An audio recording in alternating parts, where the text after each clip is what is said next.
No. You're again mixing up cost and price. I said in the beginning that think of The unit, as in if the larger scale, use no, you guys are thinking very complicated. You are now getting involved in how do I reduce variable cost. What is variable cost? That funda is important because I have only listed 4 items. There could be another 10 of them. No, again you are getting involved in how to reduce variable cost, the bill of material cost. Sir, it is a cost which keeps varying, which is not fixed, and the variation depends on maybe inflation or the. Again, the explanation is very simple here. If I don't make this product, I don't incur it. If I make this product, I incur it. So raw material is a variable cost. Bill of material is a variable cost. So raw material has gone into your bill of material. Bill of material. So I can list the whole bill of material there. Every item in that. So I'm just making it simple by saying bill of material. So any cost, if you don't make it and sell it, you don't incur it. Clear? Any doubt? This is important. Because if you don't understand this concept, you will get your pricing wrong.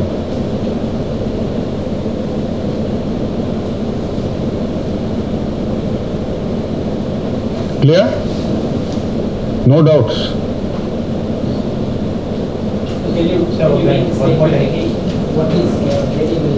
So let's say in a factory, 1 month I make 100. Let's say the cost of these 4 items is anything is on a per piece basis.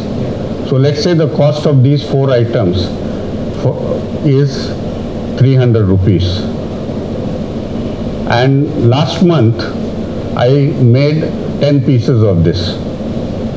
So it is 3,000 rupees I incurred. This month I make 5 pieces. And for the time being, let's assume that the variable cost remains the same. So I have incurred only 1,500. The following month I make 20 pieces. So it is 6,000.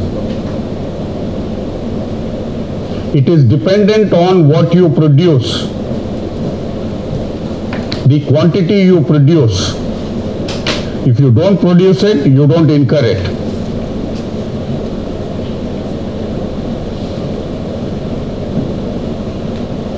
Is it clear? So let me give you a twister in this. Is labor a variable cost or a fixed cost? Huh? Variable cost. So every month, if 5 people you employ to make 200 pieces, and next month you make only 100 pieces, you will sack 2.5 guys, is it? Huh? So if it is output as increases, Huh. so I need to employ more people. That employing more people is very, very easy. Reducing people is a problem. So it is fixed. So are we clear it is fixed? I don't agree with you guys. In my book, some of the labor costs are variable. daily basis labor. Sorry?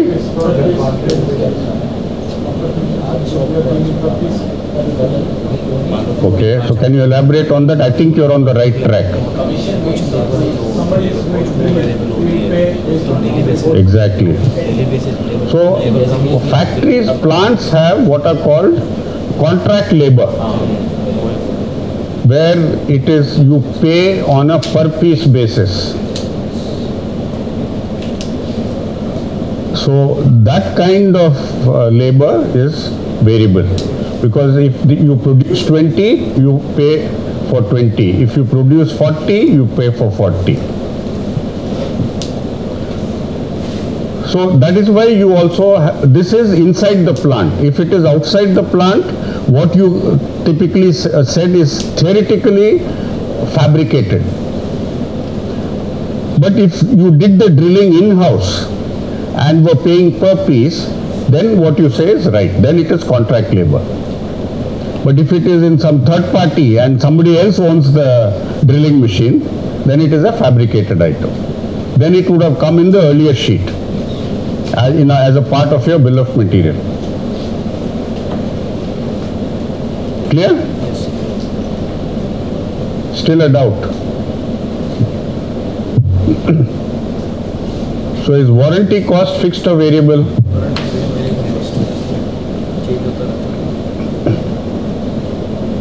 I love confusing people here. Variable. I am making a statement, it is fixed. Even though I put it on this slide. My next slide also has warranty costs, and that is on fixed. So can you tell me under what situation warranty cost is variable and under what situation warranty cost is fixed? Unexpected failure,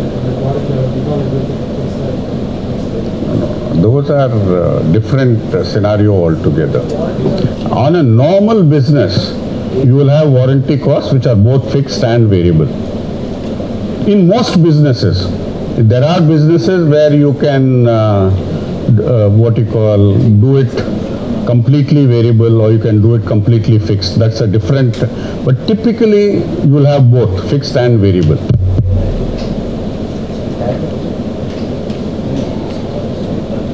So imagine you are Samsung and you manufacture TV, you manufacture refrigerator. So let's take only one product of this. Or you take mobile phone. There is a warranty on that, 1 year. So the repair of that for 1 year is variable. The more he sells, and it's also dependent slightly on the failure rate, but let's not complicate the discussion. That is variable if he replaces a component and things like that. But they have set up an elaborate network. They have trained engineers all over the place.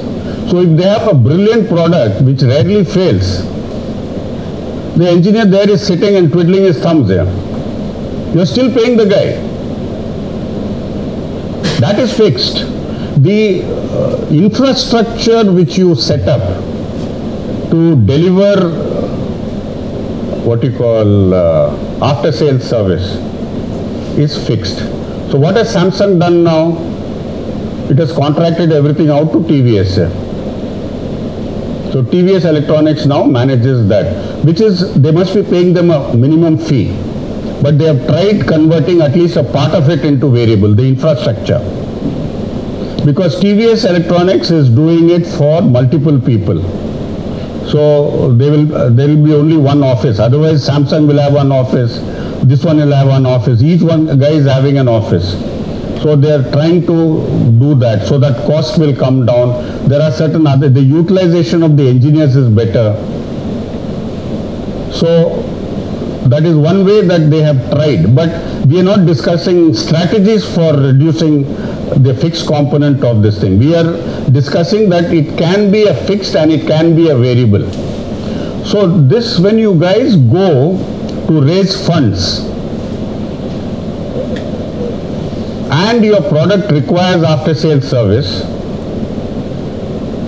you need to make a provision for the infrastructure depending on what kind of a product, how often do you think you will require it. In your pricing or in your costing, you will have to make some estimate that I will spend so much on this warranty, because you don't know. So there is a likelihood of failure. If it doesn't fail, you have saved money. If it fails more than what you have estimated, you have lost money. So over a period of time, you will get it right. In the early days of the startup, you may not get this right, but if you keep this as a head, cost head, and track it, that's the only way you will learn and you will get your prediction right. I'm not expecting you to get this number right on day one. It will take a few years. Is it clear? Distribution margin, variable or fixed? No twister in that? Yes, no twister in that.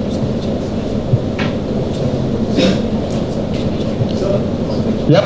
Using your example of TVS Electronics and Samsung. So, for warranty, or at least the infrastructure of it, Samsung does it on a variable basis, but for TVS Electronics is fixed. No, so Samsung also, they have a fixed cost, no? Even for TVS Electronics, there is a fixed cost, no? It's just, that is actually I shouldn't have brought it in here because it complicates the discussion. So let's say Samsung is doing it. Forget I ever mentioned TVS Electronics. That is only a way by which Samsung is reducing their fixed cost element.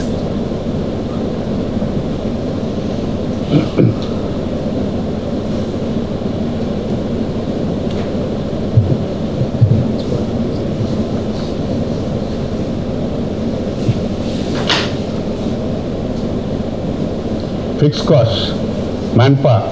So what about the other two things, the distribution margin and freight distribution margin? What about the other two parts you have said, the distribution margin and the freight distribution warehouse? Is that also there any case in where the variable and fixed thing comes up? Sorry, I didn't get the question here. I'm saying it's just like a variable cost that you have told. There is element of fixed cost and variation is there. What about the other two heads that you have mentioned? What head? So the previous slide. Tied to distribution. Yeah, so distribution cost is a variable cost, no?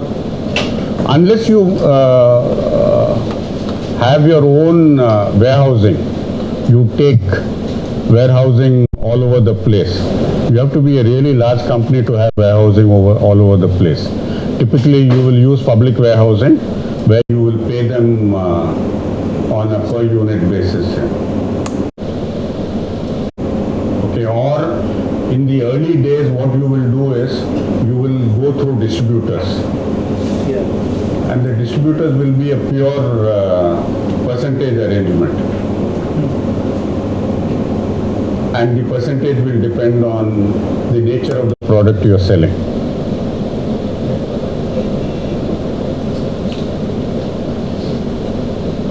So since you raised the point, typically what do you think is the distribution margin for a product? 10%. Okay.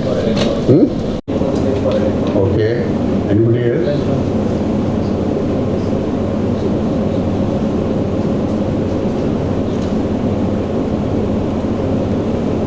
Well-known brands will be paying in excess of 20%. And the unknown brands like startups will be lucky if they get away with 30%.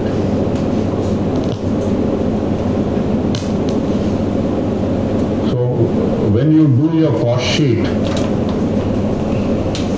I mean typically startups tend to underestimate that. So do some homework, talk to industry guys in that industry. There is no point talking to a consumer electronics guy if yours is an industrial electronics product. There is no point talking to a consumer durable guy if you are in the B2B space for something else. The consumer durable guys are even worse in terms of charging. One of you guys are in consumer durable? Okay.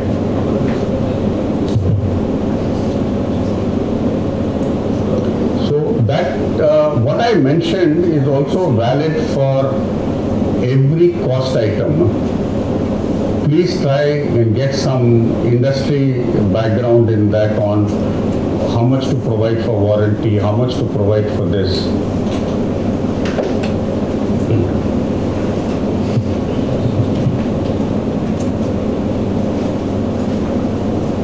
are fixed. Whether you sell one piece, whether you sell 100 pieces, you will pay your manpower. Very difficult to send them home.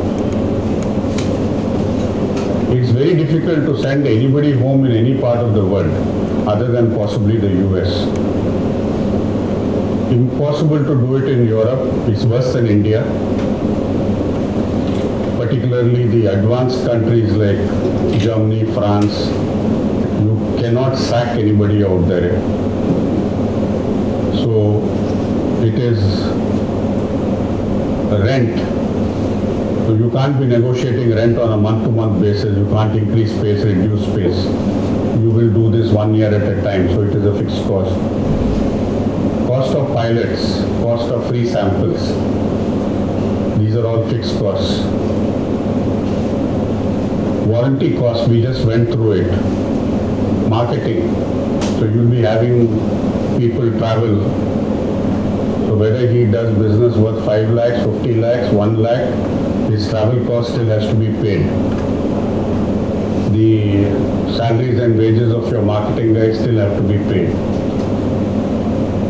So to set up your business, if you have borrowed, you will be paying interest. Again, is not dependent. And like this we can go on. Apply the funda that have, anything which is dependent on the quantity I produce is variable. Anything which is not dependent on that and it is fixed. I can complicate this discussion by saying that there are semi-fixed and so on, but it will just confuse the hell out of you guys. But for the people who are interested, if suppose there are certain costs which will go in step. So even manpower, for instance, suppose you are producing 1,000 units today and tomorrow you produce 2,000 units. It won't be the same. So, but once you take that additional, you can't send them home. So it becomes then fixed. Okay? Clear? What's the time? Same as the operation cost.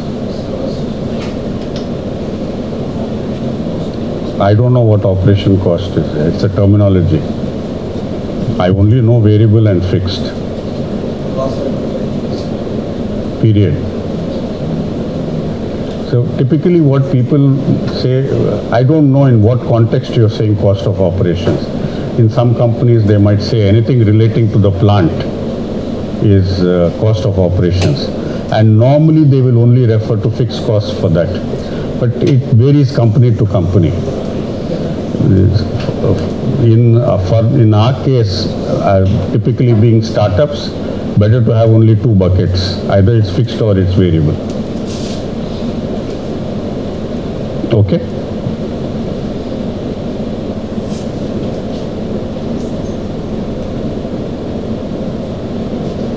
No problem. You understand what break-even analysis is? Has anybody ever done this? I'm sure there must have been a course on this in your BTech. Okay. You're clear? Okay. Come and explain.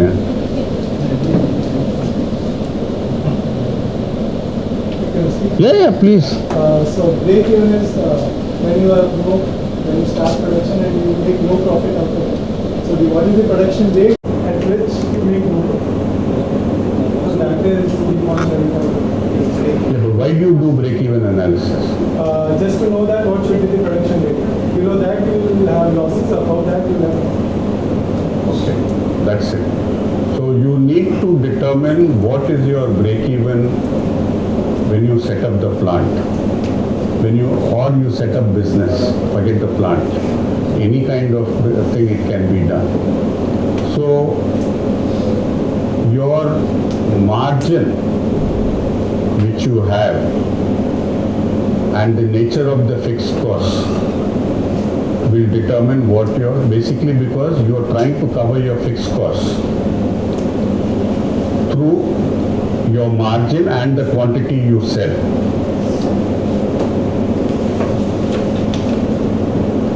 So let's say I incur 5 lakhs fixed costs, okay, and I make a product which I sell for 3,000 rupees, and my variable cost is 1,000 rupees. So my gross margin is 2,000 rupees. This is variable, right? Purely variable, the way we discussed it. You've captured all the variable costs and come to 1,000 rupees. Your net back, this is not the final selling price which the customer gets. This is net back at your factory gate or your office gate or whatever it is 3,000 rupees. What I meant was, I explained this earlier, freight rate, all that will be after this. The customer may be paying something more. So 2,000 rupees is your margin. So let's say that I sell 200 units. What is my margin? 4 lakhs. So I'm in an unhappy situation. What happens if I sell 300 units? I make 6 lakhs. So I'm covering my fixed costs. What happens if I sell 250 pieces? I break even. Because I make 5 lakhs and that is my fixed cost. So fundamentally, so let's twist the example around to say that the variable cost is not 1,000, but it is 2,000. What happens? Your margin is only 1,000 rupees now.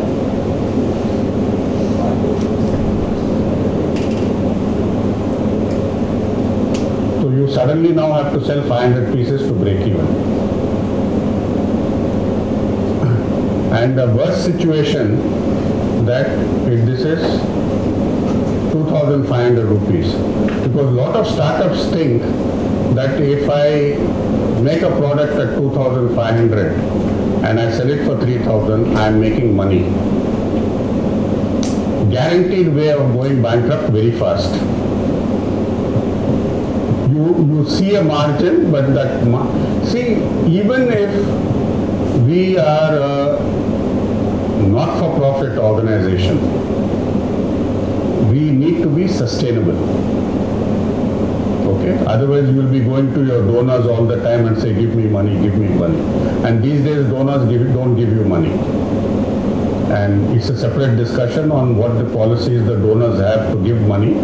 But fact is that no donor now funds losses. Okay.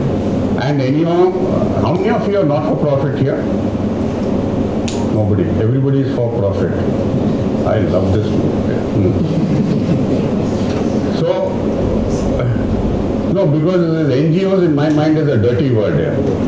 Because really, I don't know what they do. But there are NGOs which have sustained, by all that is getting recorded, I don't know whether I'll survive it. There are NGOs which have a sustainable policy. That is great. So a business has to be sustainable because we have no donors. So now you realize the kind of margins required. So typically if we are in a B2B business, it is not a pricing discussion. And pricing depends on the value you offer to the customer. It does not matter on what your cost is. I repeat, customer couldn't care less what your cost is. He or she sees the value you're getting. He or she, they are getting. So it's a separate discussion on how do you determine value. And I think some of you have gone through sessions with me on how to determine value. So really, we are talking about based on what you think and what the customer agrees as the value. We are saying your net back is 3,000. Variable cost is a fact of life. Long time back in my career, one of my mentors told me, this price is wishful thinking, cost is a good and fact of life. So this, if you determine this correctly, it is absolutely correct. This is, as you said, wishful thinking. You hope that the customer will continue to see that value. So the 1,000 rupees, the trick is, how do I reduce this? So some of what you mentioned, increase the quantity, buy better, reduce wastage, all that will come to try and reduce the 1,000 rupees. Now let's assume that magically you are able to do it for 500 rupees. Your selling price is still the same. Now to make 5 lakhs, how much do you have to sell? 200 pieces. So do you see the difference? What has happened? How many of you are B2C? So B2C, you sell to an individual consumer, a housewife at home or a...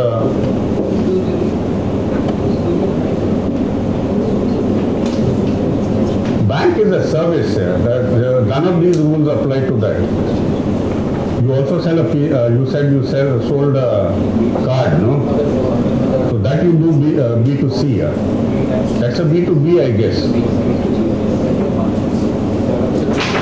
You sell it to another business, no? You don't sell it to a consumer. It's not like selling a television to me at home. That is B2C.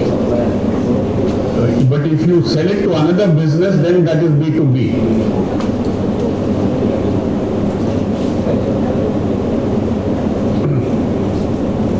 So, is anybody is B2C here? How?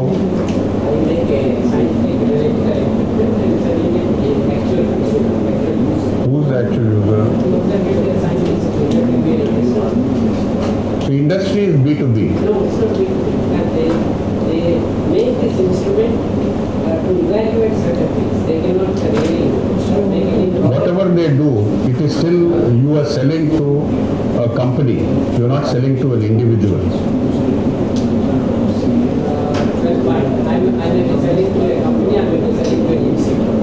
You will be in the institute example, it could be B2C because you have to convince the prof, the researcher. Whereas in a company, you have to, there also you have to, see, we get then involved in different thing on who is the decision maker in a company.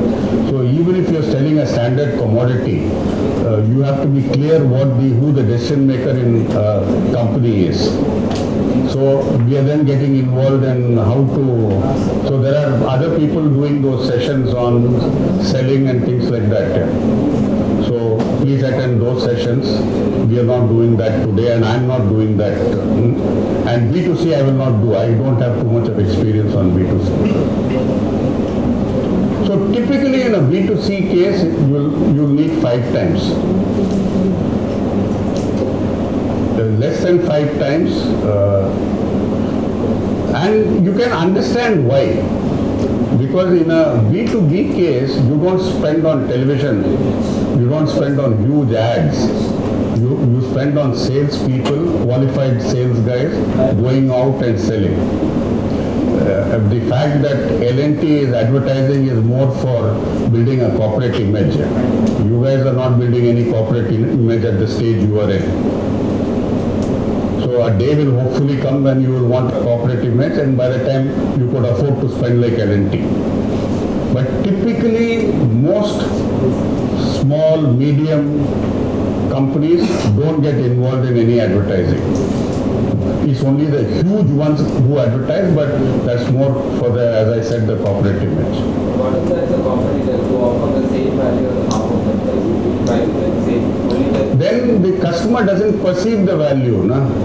See, you don't determine the price, my friend. There is no formula. The formula is to survive.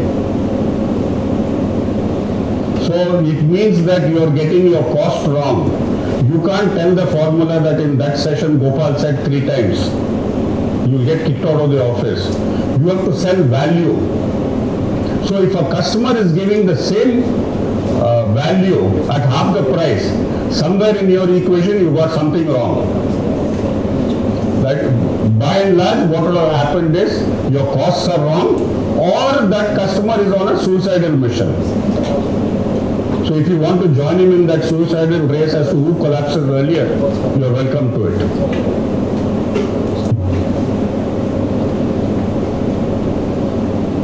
But if he is able to give value and be a sustainable business, he would see. If it is a large volume business, it may be 2.5. Anything less than that, you are on dangerous ground.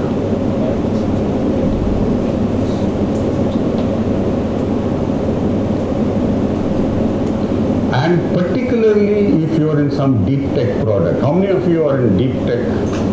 Lot of pilots involved, lot of customer tuning involved.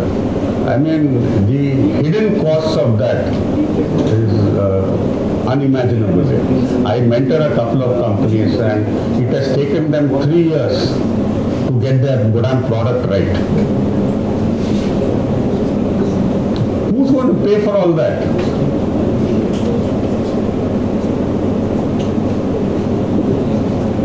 And the number of pilots done, no? Because particularly if you are introducing a deep tech, means what? You are introducing a product or a service for the first time. Half the customers, or 90%, 80% of the customers won't even appreciate what you are talking about. So you offer to do a pilot. Somebody has to fund the pilot, no? The customer is not paying for your pilot.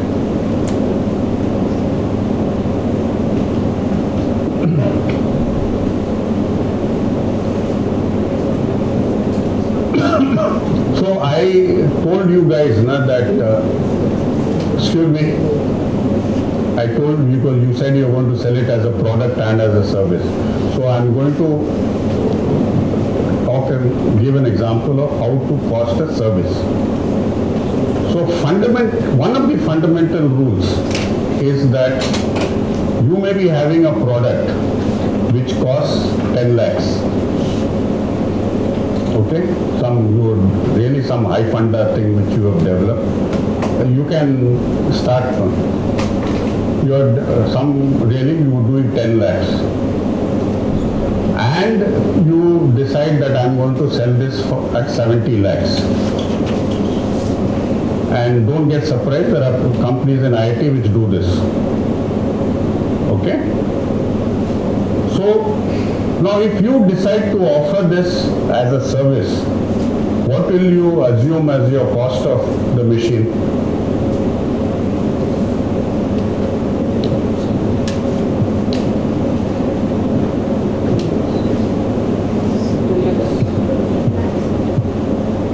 Can't hear you.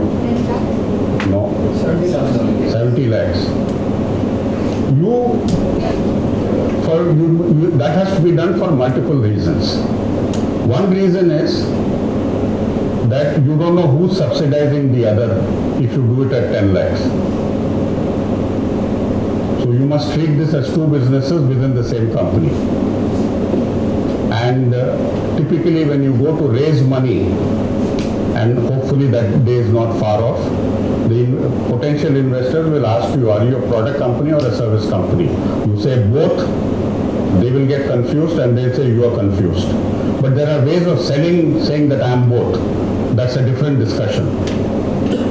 So now if you are doing both, then you are selling to somebody at 70 lakhs, let's say customer A. And this customer price is 70 lakhs. So his cost is 70. Your price becomes his cost. Okay? So he is pricing his service on the basis of 70 lakhs. Now if you base your service based on 10 lakhs, this guy will never survive. And ultimately you want this guy to survive because you want to sell more in the market. And how did you arrive at 70?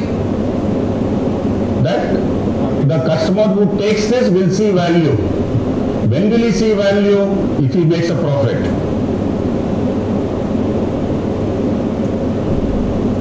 Anybody else thinking of product and service? There are other costs involved. I mean, we can spend 2 hours just discussing the other costs in a service business. But I wanted to drive this point home. That's why I raised it. You understand the logic? Sir, what if the product price is less and the service you are charging slowly, incrementally? Service charges are high. For example, printers you take or the gate cycles. I bought a cycle for 25,000 rupees. It has been 2.5 years. The service charge itself has been 18,000 rupees till now. So they have been charging 4,000, 5,000. We are discussing deep tech products. You're discussing a Gillette shaver razor. What happens? They give you away the razor, no? Yes. And then they hit you with the, Service. not the service, the cartridge. They socket you on that. HP printer. What happens? They give you, virtually gift you the printer. You think you buy a very sophisticated printer at some 7,000 rupees, the really good one at 10,000. You think they must be spending more than 10,000 on that. They are making up everything on the cartridge. That is why they scare you that if you use other cartridges, our warranty is not valid, this is not valid, it won't last very long. I wonder how much of that is true. Again, if HP sees this, they'll... Sir, on what basis the price is like 10 lakh rupees is there? So on what basis completely what we can quote it 70 lakhs rupees? I know companies which quote 1 crore. It should be a monopoly then. No, not necessarily. What do you think the jet engines when they sell? There are 3 guys selling that. You think they make a jet engine for 1 crore and give it away at 1.5 crores? They will, imagine who's paying for all that research? Who's paying for all that development? That is the cost. Who's paying for the IP? You want to gift your IP? That's why we talked of whether are you in deep tech. See, the reason is you see value of 50 there. So let's say this, all this jargon, OLED, this LED, 4K, all that thing. LG brought their price down from 50 to 30. You will find everybody else will drop their price because the customer perceives that LG is a good. Now, if that same LG was some Chinese brand, they'll say nobody will bother. So if a premium brand brings it down, then the value of that thing has now been redefined. It's been reset. So at the end of the day, it is what is the value being perceived.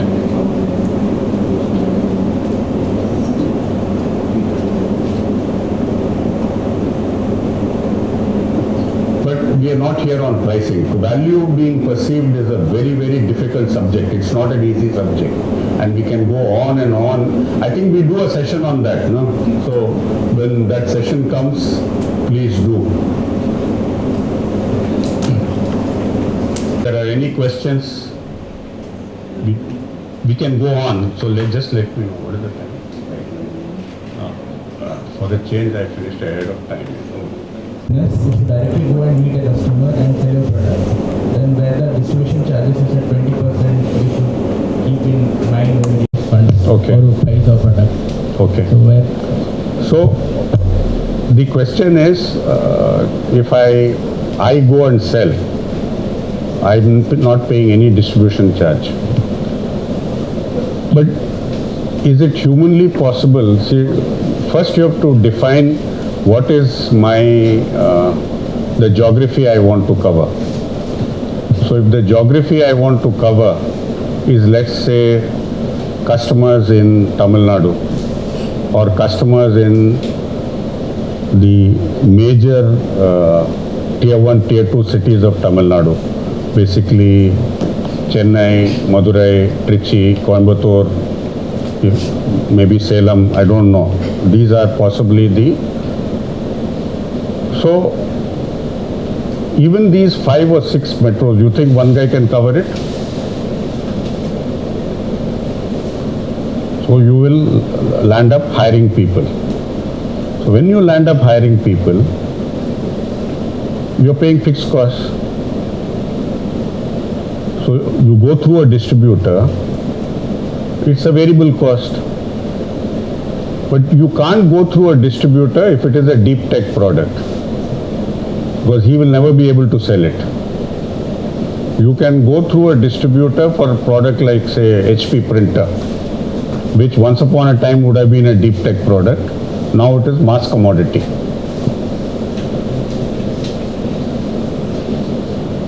So it depends on what you want to do and how you want to do it. So that is why people start with specific geographies, or people start with specific, you can segment the market any way you want. You can suppose your product can be sold into 3 sectors. You choose one sector which you think is the low hanging fruit, where you think that 1 or 2 guys can manage. And that way then you will incur a fixed cost, but you will get quick returns. That will fund you to do more.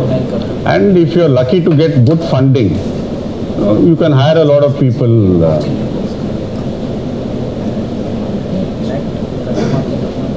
Yes, please. As a service provider, how will you sustain the market, sir? How will you? Sustain in the market. By making money, and that is the only way to sustain. That is there, sir. But if let us, in our case, we have the printed circuit board as our main raw material. So within the city, maybe we will be able to find people. But as we move on, as we grow big, only we will be able to get more of the raw material incoming. See, does your product have a unique selling proposition, or is there a differentiator compared to competition? Sir, yes, like based on the technology, we are different from the others. Will the customer perceive that difference? That's still in question, sir. Then all this 10 lakhs, 70 lakhs is no longer valid. Any pricing which you do, let's say the pricing for your service is determined by what? Per hour or by some deliverable? Pricing is based on the fabricating units. You will fabricate and give, isn't it? Yes, like we are working on the design and the fabrication we will be collaborating with the people, like as we will be taking consultancy. So what is the machine which you're planning to sell? You said I have a product and I have a service. Yes, sir, like we have both, but my only concern was how do we sustain, like as both product and service scale, like you said. See, sustain is a different discussion altogether. You can, there are different ways different companies progress.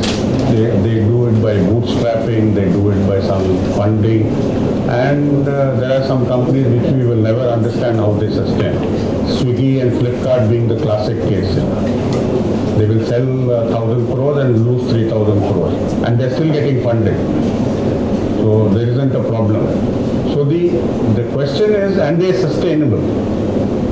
The question is, in a deep tech product, if you sell 20 pieces, are you making enough margin to survive? So you will need funding to get up to a margin of 20. If you are going to bootstrap yourself, it will take that much longer to come to 20. If you get funding, it will be that much less. It's a different discussion altogether. How do I make the customer perceive value is a totally different discussion. We are not discussing that today. We are discussing what is the cost.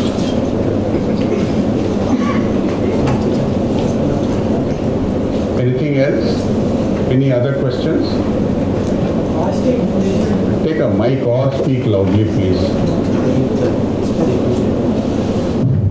In fasting, they are only take the variable elements or the fixed elements. No, you need to control the fixed. Okay. But see, there are different theories of arriving at cost. We didn't discuss today how to arrive at the total cost of a product. So this is where accountants come in, and that's why I told you I'm not doing it from an accountant's point of view. Okay. The accountants will come in and say that 5 lakhs is how much do you plan to sell? 200 pieces. So they will say the fixed cost per product is 2,500 rupees. So that is the fixed cost they want to get. So for every product, they will add the fixed cost. So 1,000 rupees, they will add 2,500 and say total cost is 3,500. Okay. Then in 3,500, if you sell 200 pieces, there the arithmetic is right. You will lose money, but the arithmetic is right. If you sell 150, the total cost method doesn't recognize that. Then it is what is called under absorption. Now I don't want to confuse you guys even more. What does under absorption mean?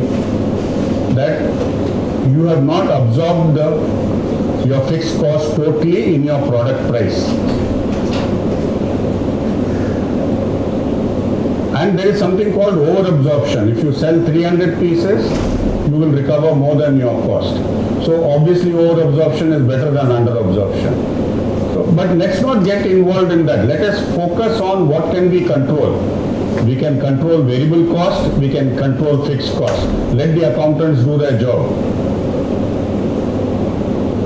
So I am a great believer that I need to control my variable cost. Think of different ways by which I can bring the variable cost down. I need to control my fixed costs. Think of different ways and incidentally fixed cost once incurred is very, very difficult to reduce. Okay, the best way of controlling fixed cost is you don't incur it to start in the first place. So the really well-managed companies, even when they are minting money, even when they are going through the best boom period, will still control their fixed cost like a bloody fist. Because they know that in these good times, if they let go, when the bad times come, they can't reduce it again. It's very difficult to sack people there. Very difficult to move from a big office to a small office. Very difficult to move from some fancy address to some non-descript address. So even when you are doing very well, you need to control the fixed cost. And there are enough examples of this. I mean, I know company promoters who were minting money but still stayed in the same offices. How many of you have heard of Naturals? Okay. How many of you know who owns it? C.K. Kumruvel. You know him and his wife Veena. Any of you know where his office is? He must be having a few thousand of these salons all over India and now in the Middle East. No. Any of you know where his office is? You must be crossing that place 25 times a day. You will never know Naturals is there. You know where that library is there in that where it goes from Sardar Patel Road towards this one, Mount Road. On that road, he is on the first floor of some nondescript office. a man of that kind of net wealth, that kind of turnover. Because why? Because he doesn't want to increase his fixed costs. So I even once asked him, when are you going to move? He said, when I feel the need for it, I will move. I now don't feel the need for it. That is an example of controlling fixed costs. So no fancy office. Because once you move into a fancy office, you can't move back. Once you get used to all that, very difficult. So control fixed costs and find ways of reducing variable cost. And you can think of a million ways of doing it when you start this. So to give you one example, somebody here was talking about material coming and fabrication. So once you get to some critical mass, what companies do, they will not take the material in their warehouse and then issue it to the fabricator. They will save this element of your warehouse to fabricator. They will tell the company that deliver it to my fabricator directly and I will pay for it. Okay? Why do they do this? Because you may be specifying a particular grade of material. At the fabricator, you are not very sure whether the guy will swindle you on that.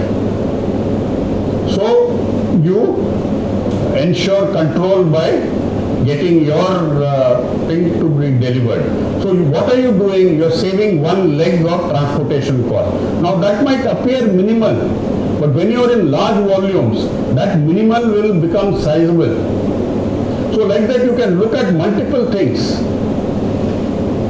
You can start analyzing how I will, so when you import, let's say, a lot, and you don't import container loads each time, but you import partial container loads. The partial container load, let's say in a 20 cubic feet container, you are using only 1/4 of it. The 1/4 rate, if you can get a full 20 feet container from the US to India, at let's say $1,500 or $2,000 per container, half the container will not be $1,000 against $2,000, but it will be some $1,500. So what people do, if they get multiple items, they appoint a consolidator in the US. They tell everybody deliver to that consolidator. That consolidator puts everything together, puts it into 120 feet container.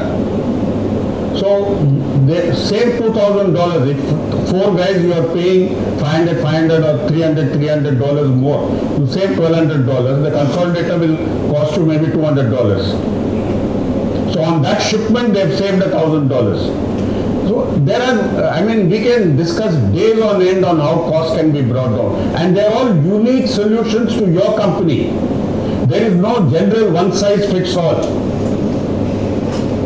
So you have to, and only you know it. It is your company. You know the process. You can obviously bring in specialists who can come and guide you on where are all the points where you can save costs. But ultimately you are the best person for that. And the more you reduce the cost, the selling price is not getting affected. Your sustainability is that much better. So like you were giving an example, if some competitor comes, you know what to do.